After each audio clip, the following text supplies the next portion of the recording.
Graça e paz, eu sou Wilbert, pastor da Promessa Taubaté e superintendente da Convenção Litoral e Leste Paulista. Estou aqui para dizer a vocês que eu sou um amigo da missão. Seja você também parceiro nesse importante projeto, seja um amigo da missão. Aproveito para lhe convidar para também acessar o nosso site, amigodamissão.org. Deus abençoe a todos.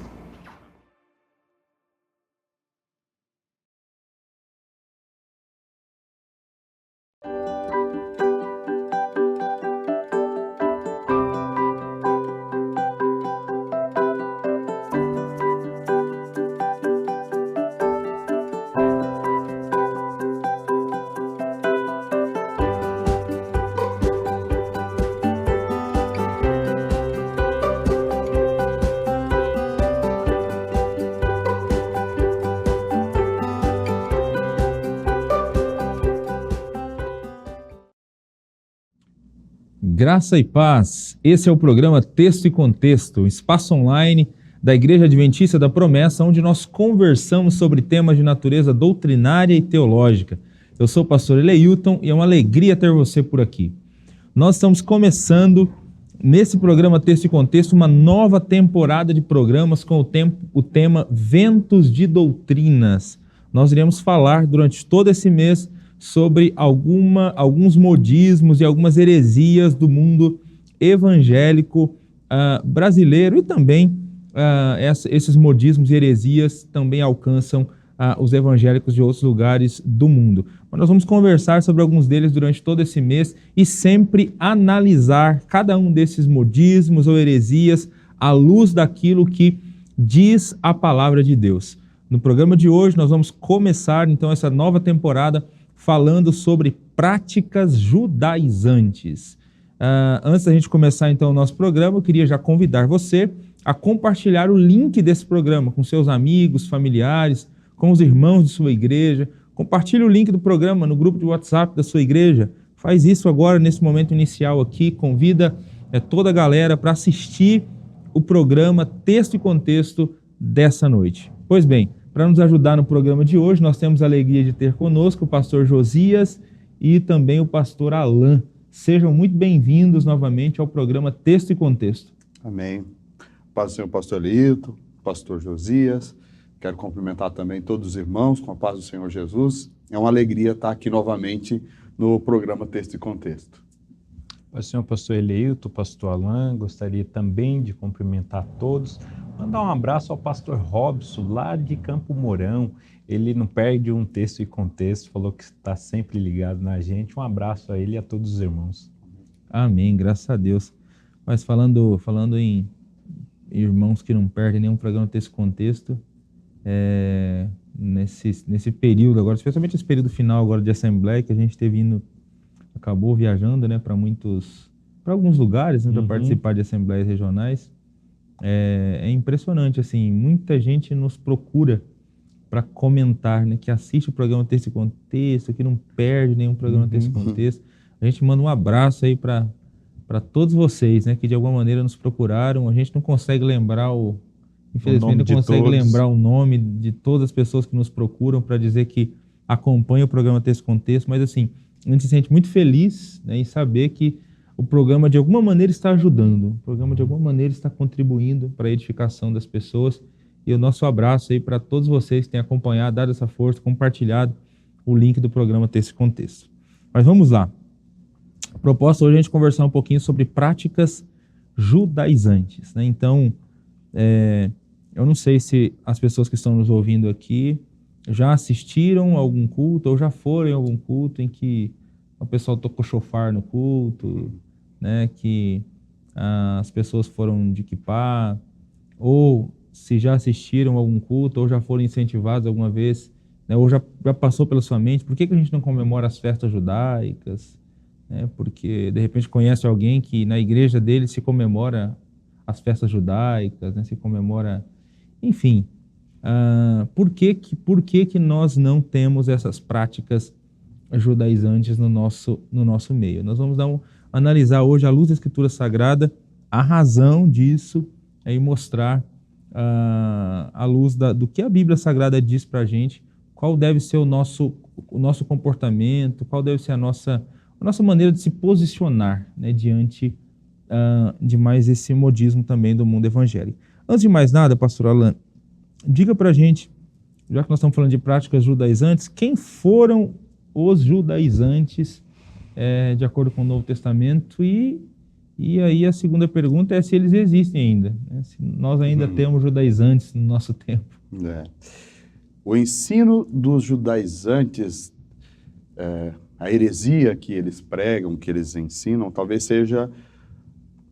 certamente é um dos problemas teológicos ou das heresias que a igreja teve que lidar desde o seu início. Talvez seja uma das primeiras aqui.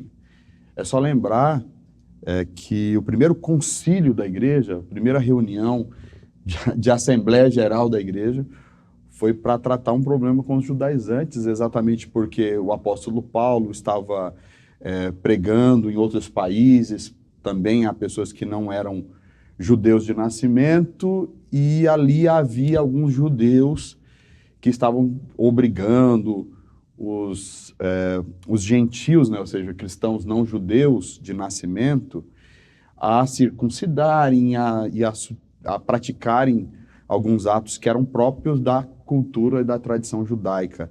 Então, lá em Atos capítulo 15, narra ali a igreja se reunindo para até perguntar se o cristão deveria circuncidar ou não, como os judeus fariam. Ali é o primeiro momento que trata desta heresia, assim, né? Então, quem são os judaizantes? Judaizantes, naquele contexto bíblico, eram judeus convertidos ao evangelho, mas que entendiam que deveriam permanecer com os mesmos costumes do judaísmo.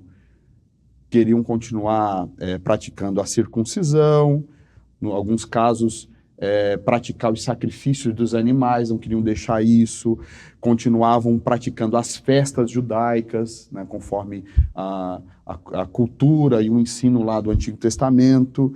Então eles tinham toda essa prática, bem como a tradição dos fariseus, né, que também era algo que se exigia daquela época do judeu. E essas pessoas se convertendo para o evangelho não conseguiu ver essa diferenciação e estavam querendo levar para dentro da igreja esses costumes. E o que é pior nesse contexto lá de Atos 15, e também Paulo vai combater isso em várias de suas cartas, talvez a mais clara é a carta aos Gálatas. Né? Que era o quê? Esses cristãos judeus se convertidos ao cristianismo, que queriam manter essas práticas do judaísmo dentro da igreja. O que eles faziam de pior era obrigar a achar que um cristão gentil, ou seja, quem não era judeu, tinha que se tornar um judeu para ser considerado cristão. Ou seja, o verdadeiro cristão era aquele que se vestia como judeu, que tomava as atitudes de judeus, que era o circuncidado. Então eles obrigavam os cristãos a circuncidarem, que era a marca dos judeus, a vestirem as roupas e praticar as festas, e isso era exigido desses novos cristãos. E por isso o apóstolo Paulo, ele vai escrever a carta aos Gálatas combatendo exatamente esse problema que está acontecendo ali, e é um contexto próximo ao concílio que acontece, né, a reunião dos presbíteros e apóstolos lá em Jerusalém, narrado em Atos 15, e Paulo, nas suas escritas, então, vai combater essa doutrina, esse vento de doutrina que estava rondando a igreja. Ele vai escrever e em outras cartas ele também vai combater esse problema. E um dos pontos assim, mais fortes era a questão da circuncisão mesmo, né? E aí a segunda pergunta que você fez foi se essa heresia ainda existe, né? A gente vê que não da mesma forma, mas de certa forma hoje a gente vê no meio evangélico uma tendência, um ressurgimento dessa heresia, e é o que a gente vai, acho que, tratar no programa de hoje aqui, exatamente identificando essa nova forma do ensino judaizante. Existem judaizantes no nosso tempo, com uma roupagem um pouco diferente, ao ponto que, se a gente não prestar atenção, a gente acaba achando que está certo, né? Mas, assim, eu acho que pelo estudo de hoje, a gente vai ter a oportunidade de identificar e verificar que isso não é correto. Ok, muito bom. Realmente, nós temos, e é possível perceber isso, né, no nosso tempo, cristãos meio que veneram o judaísmo, né? E você tem gente que eles não são judaizantes no mais pleno sentido do termo, né? Alguns desses, né? Porque esses judaizantes aí da época bíblica, eles eram judeus mesmo, né? Que estavam tentando, talvez os de hoje sejam até piores, né? Porque eles não são judeus, mas eles amam tanto o judaísmo que querem que todo mundo viva como se fossem judeus, né? E ficam tentando colocar esses costumes dentro do cristianismo. Mas vamos lá. Pastor Josias, nós vamos começar a analisar aqui alguns dos argumentos que esse pessoal utiliza, né? Então, um desses argumentos é a ideia de que nós devemos seguir os costumes judaicos, né? Olhar bem atento, né? o que os judeus fazem para imitá-los, porque eles são o povo de Deus, de acordo com a Escritura Sagrada. Então, comente para a gente um pouco sobre esse tipo de argumentação e se existe alguma base, de fato, bíblica para esse tipo de argumentação. Claro que não, né? Quando a gente olha para o tipo de argumentação, ela é muito falha, né? Eles falam que a gente deve olhar para Israel, se espelhar em Israel, que Israel tem muito a ensinar, o povo de judeu tem muito a ensinar à igreja, porque eles têm o domínio do hebraico, língua original, portanto, a facilidade de eles ter uma interpretação mais assertiva, né? Primeiro, a gente tem que olhar para algumas falas de Jesus que demonstram a descontinuidade que foi dado àquela antiga aliança, né? Se houve uma nova, já diz que foi necessário uma nova porque a velha já não servia, né? Então, com o sacrifício de Cristo na cruz, ele põe fim a a antiga aliança e agora ele traz uma nova aliança e ele deixou bem claro, né, quando ele disse que ele tiraria, né, do povo de Israel o privilégio, porque eles não estavam dando fruto, entregaria para um outro povo que desse fruto, né? O próprio Jesus deixa claro uma descontinuidade. Então, não é porque eles foram o povo eleito no Antigo Testamento, mas eles não cumpriram a missão dele. Foi, então, criada uma nova aliança. Deus agora ele junta todo mundo, inclusive judeus estão nessa igreja de Cristo, mas aqueles que creram nele. E aí está onde eu vejo a maior falha nesse argumento, porque eles dizem que a gente tem que, por exemplo, ouvir os rabinos, os mestres, porque ele tem muito a ensinar à igreja. Mas se eles não foram capazes de interpretar o Antigo Testamento tão assertivo para crer em Cristo, a gente precisa dar ouvido a esses ensinadores, né, esses mestres? Será que é a gente que tem que ensinar eles sobre Cristo? Sobre Cristo, porque assim, se de fato eles podem até ter um conhecimento maior da língua hebraica que a gente, mas assim, na interpretação eles foram falhos, eles não conseguiram enxergar e não enxergam até hoje que Jesus Cristo é Deus, Jesus Cristo é o Filho de Deus. Então, o que podemos olhar é que, assim, o que a igreja tinha que aprender com os judeus, ela já aprendeu, né? Então, muitas coisas foram podadas, né? Aquilo que Paulo fala também, ele diz assim, olha, existia a videira, que era Israel, por não produzir frutos, Deus cortou. E nesse tronco que ficou, ele implantou um jambuzeiro bravo, que é a gente, que é o gentio, que é a igreja dele. Então, assim, nessa poda ficou muita coisa para trás, que não deve fazer parte dessa nova aliança, porque vai impedir os novos frutos, né? Se ele for cortado por não dar frutos, a gente vai voltar a essas práticas, né, de pessoas com práticas, e isso está crescente de uma forma que faz pouco tempo eu fui em São Paulo, tem uma rua famosa de artigos evangélicos, e eu fiquei impressionado com tantos artigos judeus para um local que era conhecido como o Point Evangélico, né, na cidade de São Paulo. Chifre, quipá, candelabros, óleos de unção de vários tipos, indumentárias, mas assim, lojas e mais lojas com muito artigo.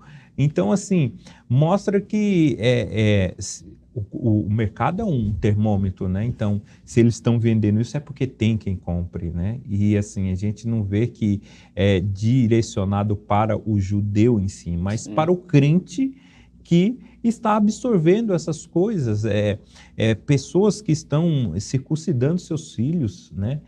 Pessoas que acham que tem que fazer uma viagem a Israel uma menos vez na vida, e não é aquela viagem de lazer para conhecer, para adquirir conhecimento, é com aquela áurea de que ele tem que pisar o pé na Terra Santa, porque ele tem que ir lá algumas vezes. Muitas igrejas voltando a fazer as festas, né, dos Sukkot, do Peshá, a Páscoa, né, do Yom Kippur, voltando-se para essas práticas que... Gente se rebatizando no Jordão. No Jordão, tem que se batizar no Jordão. Então, assim, é um tanto de prática que dá a entender, ou não entender o evangelho direito, ou está querendo sacrificar Cristo novamente, né? Então, está tendo um movimento, parece que agora, desse período de pandemia, parece que diminuiu um pouquinho. A gente teria que verificar isso um pouco melhor, mas um pouco antes da pandemia eu percebi, assim, vários cristãos evangélicos procurando sinagogas para fazer cursos sobre a cultura judaica. E para aprender sobre o judaísmo, para entender os símbolos. E essas pessoas iam lá, se tornavam especialistas, aprendiam o hebraico e vinha para o pastor promessista cheio de perguntas e dúvidas. E aí, como isso não é um objeto de estudo para a gente, o nosso objeto de estudo é a Bíblia, a palavra. Então eles fazem perguntas sobre as festas e tudo, e a gente passava como ignorante, aquela pessoa que está sabendo da cultura, do ensino. Então era um movimento assim, além dessa questão dos costumes judaicos, também de entender, né, uma fascinação pelo povo, né? Assim, outra coisa que eu observo assim, interessante é que há uma diferença no judaísmo posterior à Babilônia e o judaísmo anterior à Babilônia. Porque anterior à Babilônia, o exílio babilônico, né? Eu nem costumo chamar de judaísmo. Ali era, se a gente pudesse chamar a religião de alguém, seria a religião de Moisés, a religião da Torá, né? A partir do exílio babilônico, e aí entra no que a gente, na teologia, chama de período interbíblico, um pouco à frente, em que houve uma total reinterpretação e uma reconstrução da religião judaica, em que vários costumes, ideias, interpretações foram inseridos. E eu vejo pessoas dizendo assim, porque a gente tem que voltar para a religião da Bíblia, para o judaísmo bíblico. E aí uma das coisas que eu pergunto assim, mas que de judaísmo que você está falando? Porque aí depois, agora mais recente, existem várias linhas dentro do judaísmo também, mais modernos, né? Mas a pessoa, às vezes, quando está falando disso, está falando daquele judaísmo do período interbíblico. E nem é o judaísmo da época de Moisés, digamos, né? Então há uma confusão assim, das pessoas nem saberem do que estão fazendo. Vai mais pelo modismo, né, pela moda de adquirir esses objetos santos, e assim vai. Isso aí. Então, ó, você que está nos acompanhando, acho que vale destacar, né? Diante desse modismo do nosso tempo, de acordo com o Novo Testamento, né? O povo de Deus, de acordo com a Escritura Sagrada, é a igreja, né? Então, o povo de Deus não é Israel. Israel perdeu esse lugar de protagonismo, né? Então, muito importante se lembrar sempre disso, né? Para não haver uma veneração exacerbada, né? do povo de Deus, judaísmo. Acho que toda uma carta do Novo Testamento foi escrita para dizer isso, né? A carta aos Hebreus são judeus querendo voltar para o judaísmo, e o autor de Hebreus é todo um esforço dele para para mostrar que Jesus é melhor, o cristianismo é melhor, então vocês não têm que voltar para lá, né? E hoje parece que a gente vê cristãos que estão querendo fazer exatamente isso, né? Pastor Elito, quem tem que evangelizar quem nessa história? Sim. São os cristãos que precisam falar de Cristo para os judeus, ou os judeus que têm que ensinar o judaísmo para os cristãos? Né? Isso, exatamente, é isso aí. E a gente tem que ver, como o pastor está falando aqui, as várias ramificações que tem hoje, que todo mundo acha que judaísmo é tudo uma coisa só hoje, mas tem ramos que nem eles se acertam. Por exemplo, o ramo da cabala, entre eles, né? O ortodoxo não aceita nenhum ramo da cabala, né? Então, assim, muitos nem fazem essa diferenciação e acham que tudo é a mesma coisa e que tem que se aprender com isso. Sim. O que a igreja tinha que aprender, ela aprendeu aquele tronco que Paulo fala, né? Foi cortado os ramos, mas ficou o tronco ali. Aquele tronco permanece na igreja. A gente foi enxertado nisso aqui, né? E então a igreja não deve nada, né, ao judaísmo. A igreja não é inferior em nada ao judaísmo, né? A gente tem a excelência de Cristo com a gente, né? É isso. Um outro argumento que é usado às vezes, acho que vocês acabaram comentando isso, né? Há uma veneração também à cidade de Jerusalém, né? Que é a cidade santa, né? E aí todo mundo acha que tem que ir lá na cidade santa, que lá se as coisas acontecerem lá, elas serão mais especiais, né? O batismo no Rio Jordão, enfim. Pastor Alan, comenta um pouco para a gente sobre essa ideia e sobre os principais equívocos também dessa veneração que existe com relação à cidade de Jerusalém.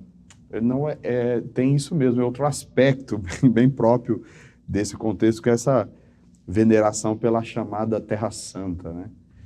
Que a Jerusalém, principalmente Jerusalém, que um cristão verdadeiro, para ter uma experiência real com Deus, uma real experiência de conversão, tem que ir pelo menos uma vez lá na Terra Santa e compartilhar daquele ambiente que no entendimento dos judaizantes é um ambiente mais santo, onde a presença de Deus é mais real, é tocável.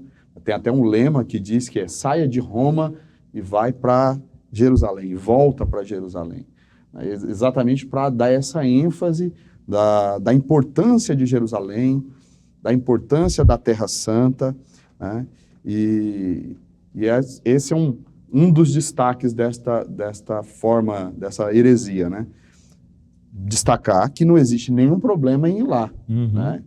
Eu queria ir lá todo ano, né? Porque eu estudo história de Israel, para mim seria importante esse contato com a teologia, conhecer os ambientes, né?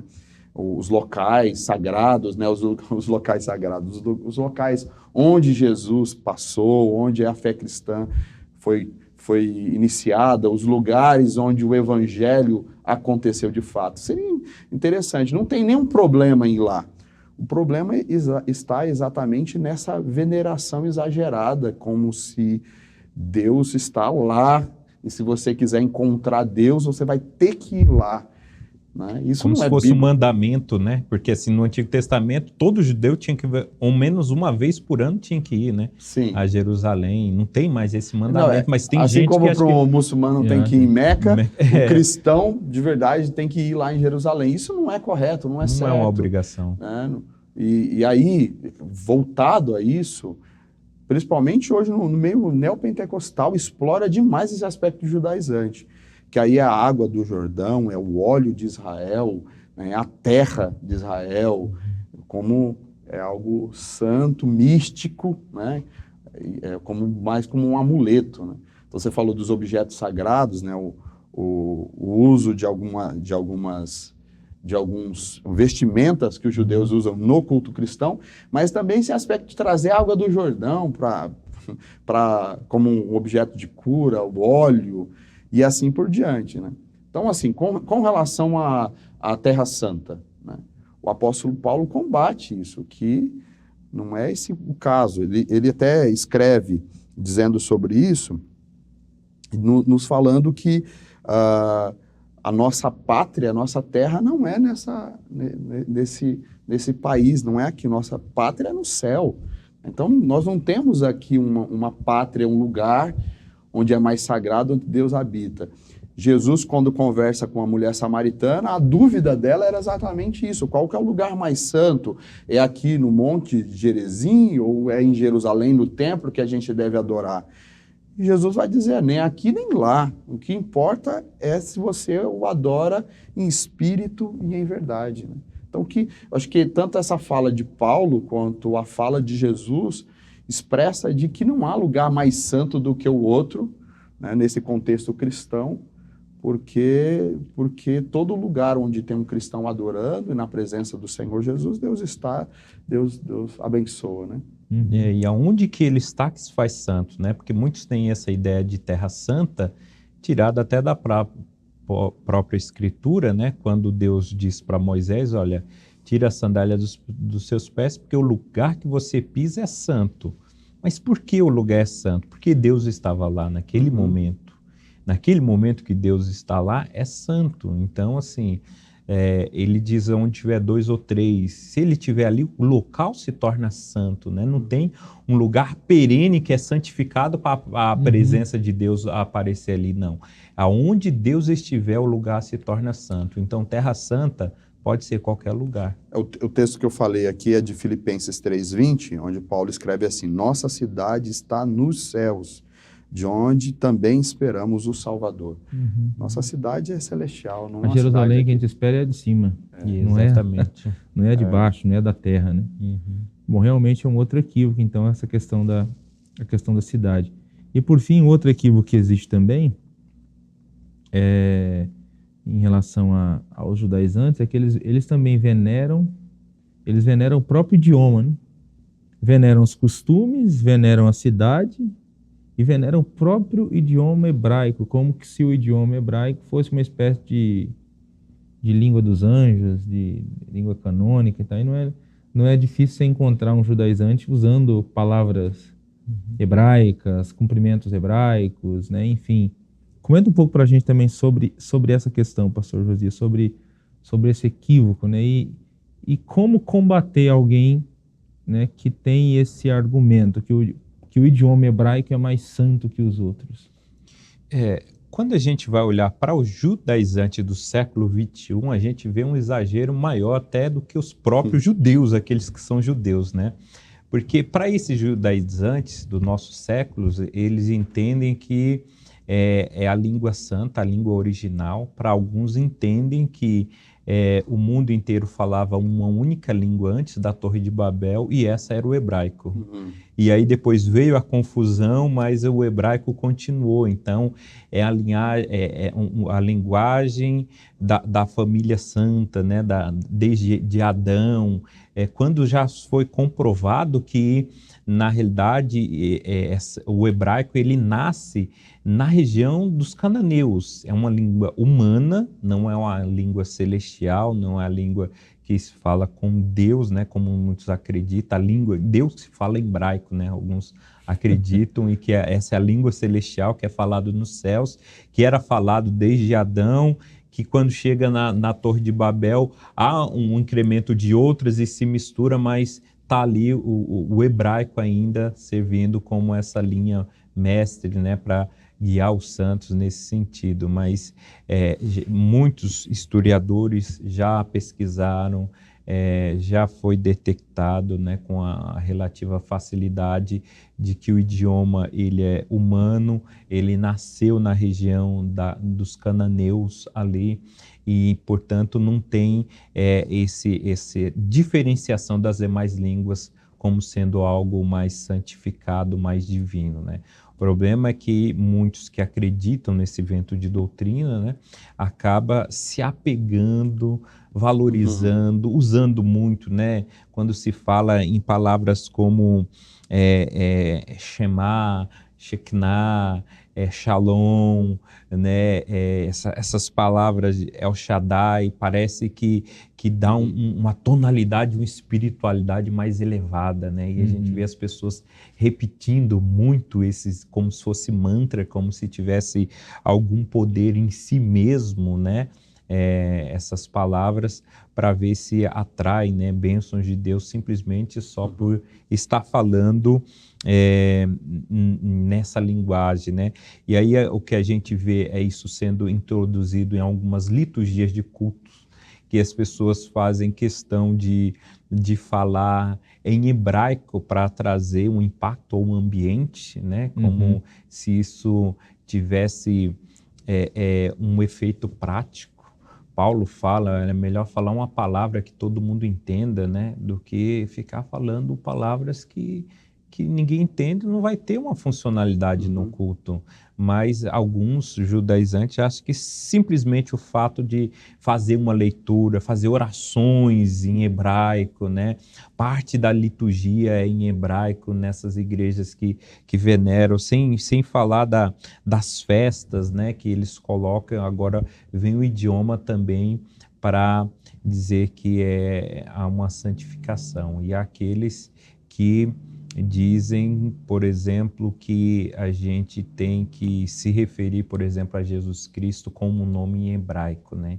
Porque eles pegam, né? Isso é bem sério, né? É muito sério, porque a heresia já sobe um grau muito elevado ali. Então, eles começam a dizer que o nome de Jesus em português, eles fazem uma jogada ali, dizendo que tem relação com Deus cavalo, umas coisas muito estranhas, né? Falando que o nome certo para você receber as bênçãos tem que chamar Jesus pelo nome hebraico, né, de Yehoshua, porque se não for dessa maneira, e tentam aplicar regras que não são hermenêuticas e acaba convencendo. Eu já vi um número de pessoas, né, pelo menos ficando com a pulga atrás da orelha, porque ele diz assim, olha, por exemplo, Alan, se você for para qualquer lugar do país, o teu nome sempre vai ser Alan. E por que Jesus tem vários nomes em outras línguas? Se o nome da pessoa sempre é o mesmo nome em todo lugar.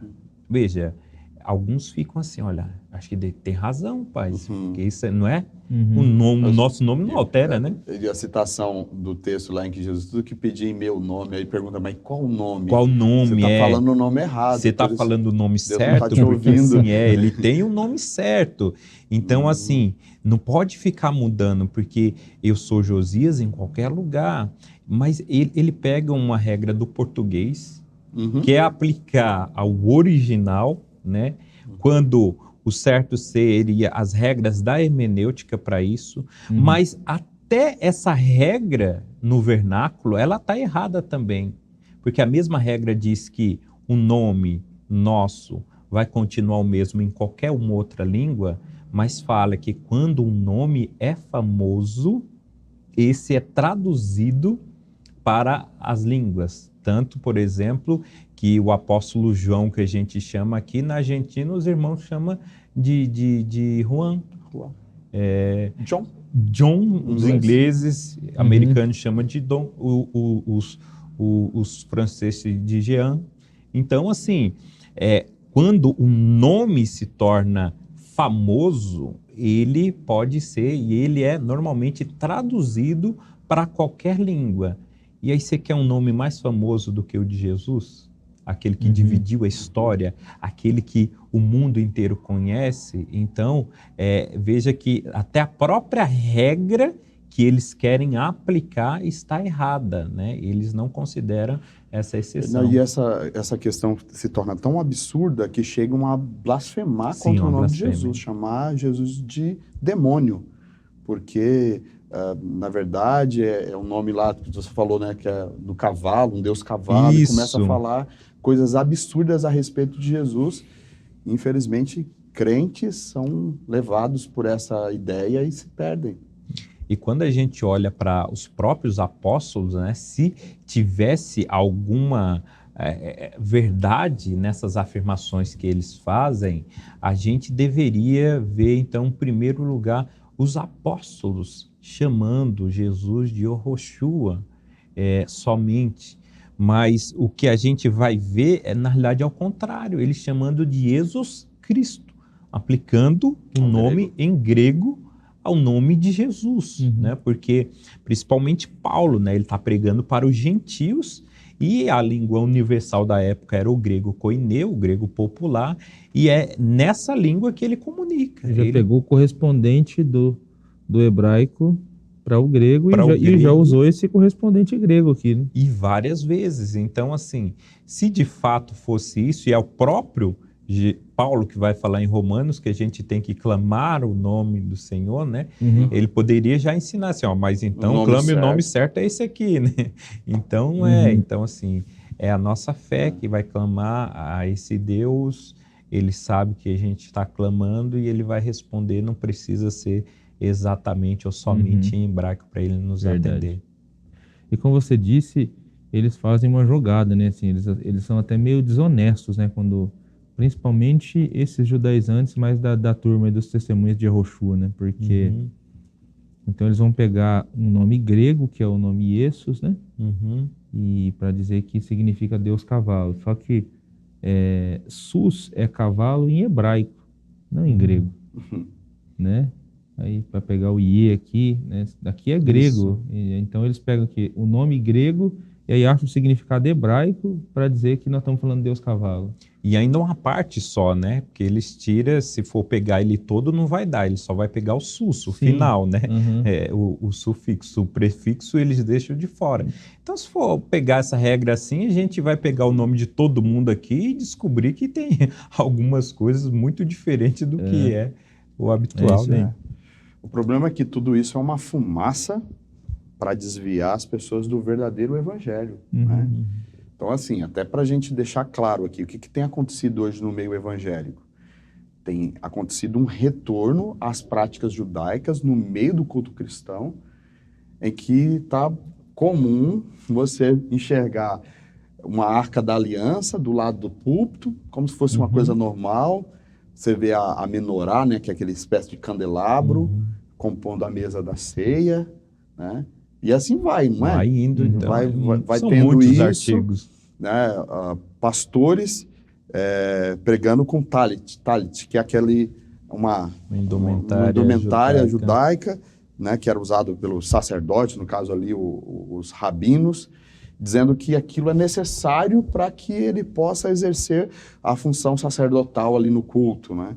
O outro, o quepá, né, que é aquele chapeuzinho que coloca na cabeça. Não sei se você já viu isso em alguma igreja, ou na sua igreja, se aconteceu isso. Isso é tudo expressões dessa heresia chamada judaizante, né? Heresia judaizante no meio evangélico. E aqui, a gente é aqui de São Paulo, né? Aqui em São Paulo, uma das principais expressões desta heresia é que construíram um templo de Salomão em São Paulo, exatamente como uma expressão máxima dessa heresia, né? Em que as pessoas fazem procissão para ir lá, em que o culto daquele lugar se assemelha, não é igual, é adaptado, né?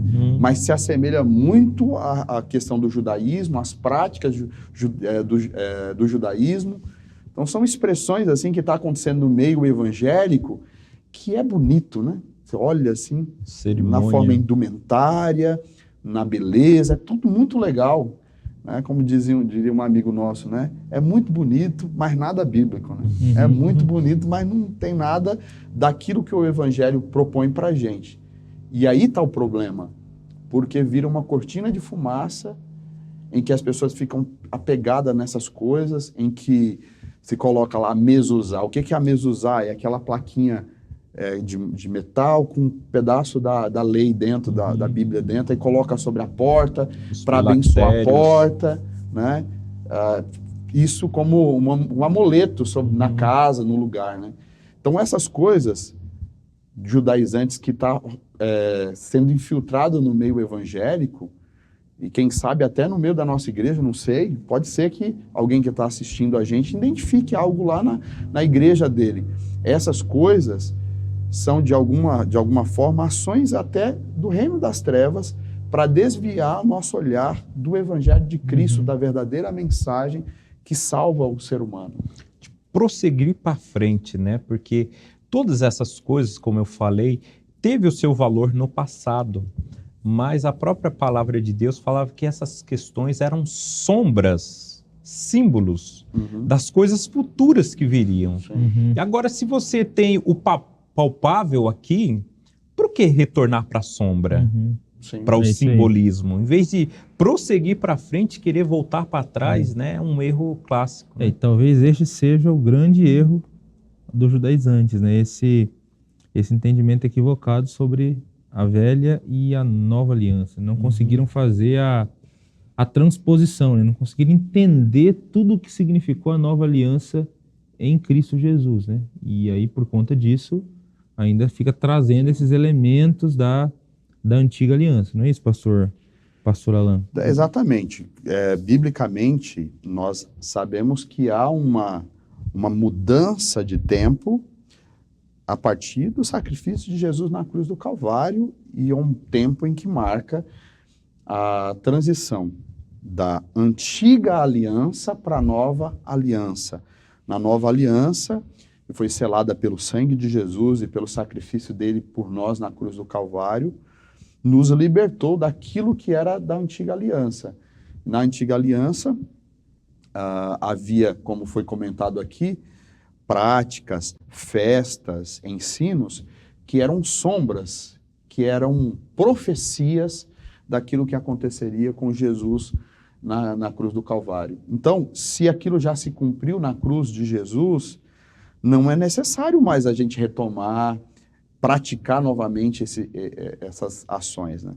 Então, é lembrar assim, o que a gente precisa obedecer do Antigo Testamento? O que do Antigo Testamento permanece para o cristão na nova aliança?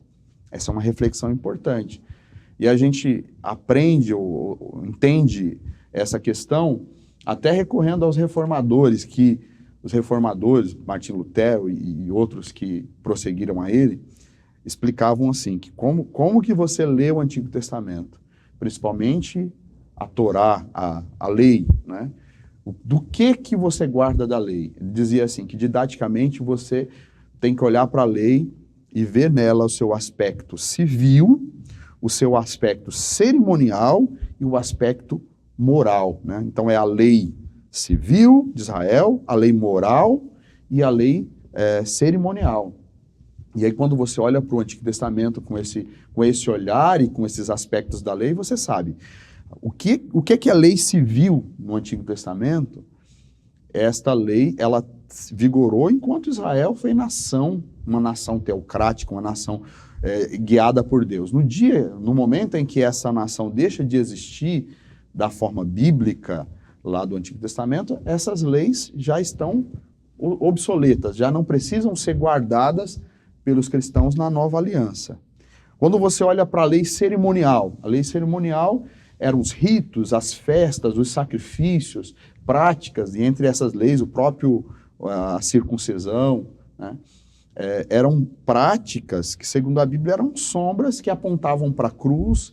E quando Jesus morreu na cruz, estas cerimônias, elas não precisam mais ser praticadas pela Igreja de Cristo. Aí tem, por último, a lei moral. A lei moral é eterna e ela permanece para todo sempre. Então, ela continua e precisa ser praticada por nós.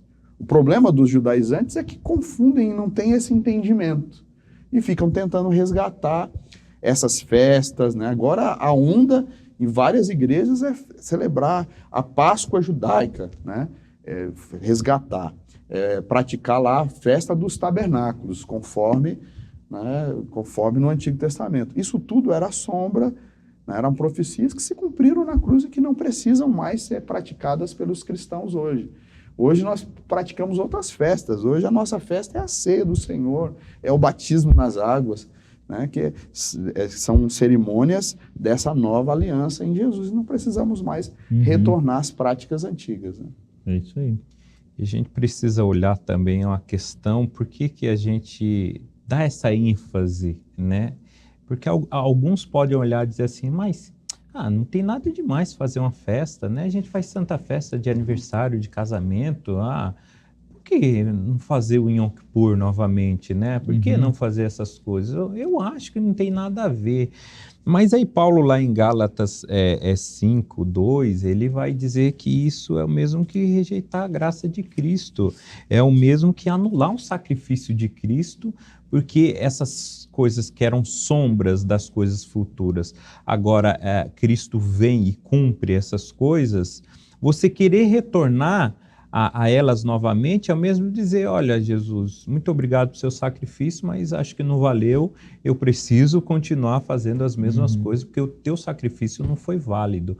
Aí você vê a gravidade disso, né, que alguém pode olhar e dizer, mas não tem nada a ver, é uma prática só, eu não venero, não adoro, é só uma prática, mas no fundo, você está rejeitando a graça de Cristo, né? Eu conversando com uma pessoa que estava com a Arca da Aliança, não é da nossa igreja, mas com a Arca da Aliança no púlpito, discutindo e comentando com ele que eu acho que essa prática não é correta para o meio cristão, ele fez uma acusação para mim. Você está me falando da Arca da Aliança, você guarda o sábado? Isso não é uma prática judaizante? E isso é uma pergunta que pode surgir também para os nossos irmãos que estão nos assistindo, né? Aí você precisa olhar para a Bíblia no Antigo Testamento e perguntar, o sábado fazia parte da lei cerimonial ou da lei moral? Né? Então, o sábado é uma das práticas que os cristãos continuaram praticando e que faz parte da lei moral. Por quê? Porque a síntese da lei moral está nos 10 mandamentos. Né? E um dos 10 mandamentos é lembra-te do sábado para o santificar. Né? Então, Jesus nos ensinou a guardar o sábado, e guardar o sábado não é uma prática judaizante, mas resgatar aquelas festas, né, aquelas práticas judaicas do Antigo Testamento, tentar resgatar hoje, aí já não faz nenhum sentido, porque isso já foi abolido por Cristo na cruz do Calvário. Estou com o texto aqui de 1 Pedro, capítulo 1, a partir do versículo 10, Pedro, depois de falar sobre a salvação, diz que foi essa salvação que os profetas examinaram e dela procuraram saber com cuidado, profetizando sobre a graça destinada a vós, indagando qual o tempo ou ocasião que o Espírito de Cristo que estava neles indicava ao predizer os sofrimentos que sobreviriam a Cristo e a glória que viria depois desses sofrimentos. Então os profetas que falaram sobre Jesus, né, sobre a vinda de Jesus, sobre a vinda do Messias e todas as bênçãos que se seguiriam a isso, eles ficaram querendo saber, mas é para agora? Nós vamos viver isso? Desejosos, é para nós isso? E aí foi dito para ele, não é para vocês. Não é para vocês. Isso vai acontecer para uma geração futura. Para uma geração futura. Então, assim, nós somos essa geração. Né? Nós experimentamos essas bênçãos que advêm da cruz. Né? Então, assim, a gente não precisa querer ficar voltando lá para trás, né? Enfim, com saudade desse período das sombras, né? Assim, nós temos a realidade que é Cristo, né? Então, foi importante para um tempo todas essas cerimônias, essas leis, mas passou, né? E nós temos Jesus agora. Então, de fato, a Igreja de Cristo precisa tomar bastante cuidado com esse modismo chamado prática judaizante. Amém? É isso aí, para a gente ver como o ser humano é, né? Porque eles desejavam isso e os que estão agora querem desejar aquilo, né? Imagina uma conversa desse judaizante com aqueles profetas, né? Rapaz, o que vocês estão falando? A gente queria ver isso, participar disso, viver isso e não foi nos dado a autoridade, né? A tendência do ser humano é complicar as coisas, enquanto o evangelho é simples e a palavra é simples, né? A discussão de Paulo com os irmãos lá de Gálatas, da Galácia, né? É exatamente isso, porque os cristãos ali, Paulo falava que a salvação era pela graça, que eles deviam confiar no sacrifício de Jesus, e o que Jesus fez na cruz já é suficiente para anular todos os pecados dele, pagar todo o passado e dar uma chance para uma nova vida. né? Só que para os judaizantes ali, diz, não, mas não pode ser só isso. Eu tenho que fazer alguma coisa, eu tenho que, né, sacrificar o animal, o cordeiro, porque não pode ser só isso. Está muito fácil, né, Paulo? Está muito fácil, Paulo. Aí Paulo diz, não, é simples mesmo, o evangelho é simples, mas a gente quer complicar. Né? Mas é isso, pastor Josias, ore por nós, ore por aqueles que estão nos acompanhando, para a gente caminhar aqui para o final do nosso programa. Amém. Senhor Deus, nós nos colocamos diante da Tua presença. Amém, agradecido, obrigado, Senhor, porque o Teu Santo Espírito foi o nosso professor nesse momento. Obrigado. E sabemos, Senhor, que embora seja em um formato de bate-papo esse nosso momento aqui, mas ele é muito instrutivo. Te peço, Senhor, que esse estudo e tantos outros venham iluminar a mente daqueles que ainda têm dúvida a respeito das sombras do passado. Que a luz de Cristo venha iluminar de uma vez por toda nossos corações, nossas mentes, para prosseguirmos adiante com foco em Cristo, seguindo para Cristo e esquecendo das coisas que para trás ficaram. Que possamos nos aproximar sempre de Teu trono, receber a Tua graça, que é um favor imerecido, mas que o Senhor tem dado a cada um de nós. E que a Tua igreja continue marchando, crescendo, progredindo rumo a Jerusalém celestial. Amém. Em nome de Jesus. Amém. Amém. Obrigado pela presença de vocês, mais uma vez. Obrigado a todos que nos acompanharam até aqui em mais esse programa Texto e Contexto. Estamos encerrando esse que é só o primeiro programa dessa nova temporada sobre ventos de doutrina, onde nós estamos conversando sobre alguns modismos do mundo evangélico atual. Bom, na próxima semana nós vamos continuar conversando sobre esse tema e vamos falar sobre louvor profético, um outro modismo do nosso tempo. Não perca o programa da próxima semana, onde nós estaremos conversando sobre esse tema. Deus abençoe a sua vida, Deus abençoe a sua família. Continue aí durante toda a semana com os demais programas da grade da TV Viva a Promessa. Até a próxima semana.